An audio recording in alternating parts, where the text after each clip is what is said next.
भगवान देवाधिदेव महादेव के पवित्र पशुपति व्रत को, जैसा कि शिव महापुराण के माध्यम से, लिंग पुराण के माध्यम से आप और हम शिव महापुराण में हमेशा श्रवण करते रहते हैं कि भगवान देवाधिदेव महादेव ने तारकासुर के 3 पुत्र तारकाक्ष, विदुम्माली और कमलाक्षती को मारने के लिए संपूर्ण देवताओं को पशु बनाया, स्वयं उसके पति बनकर पशुपतिनाथ बनकर चले। जब तारकाक्ष, विदुम्माली, कमलाक्षकी तीनों का वध करने के लिए मेरे देवाधिदेव महादेव पहुँचते हैं और सारे देवता पशु बनकर तीनों को एक जगह पर एकत्रित कर भगवान शंकर अपना त्रिशूल लेकर मारने के लिए आतुर होते हैं।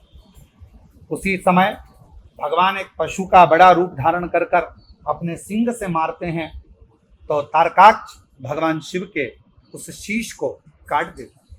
भगवान शंकर का कटा हुआ शीश नेपाल पशुपतिनाथ के रूप में विख्यात होता है और धड़ केदारनाथ के रूप में विख्यात होता है।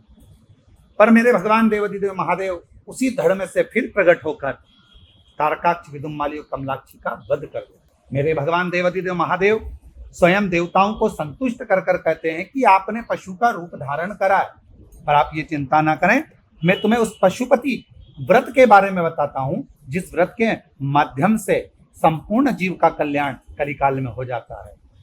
वह मुक्ति का उपाय सुनिए और उसे कीजिए। जो दिव्य पशुपत व्रत को करेगा वह पशुत्व से मुक्त हो जाएगा। यह सत्य तथा प्रतिज्ञत है। हे श्रेष्ठ देवताओं, एकाग्रचित्त होकर जो अन्य लोग भी मेरे पशुपत व्रत को करेंगे वे पशुत्व से मुक्त हो जाएंगे, इसमें संदेह नहीं है।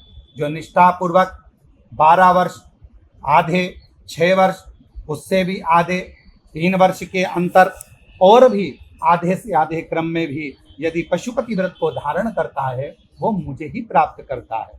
शिव के ऐसे कहने पर देवताओं ने कहा ऐसा ही होगा। अतः समस्त देवता, असुर तथा मनुष्य शिवजी के पशु के, रुद्र पशुपति के उस पशुपात से मुक्त करने वाले जो पशु हैं उसे व्रत के द्वारा पशु प्रभाव को त्याग कर देने वाले उस पवित्र पावन व्रत को करते हैं।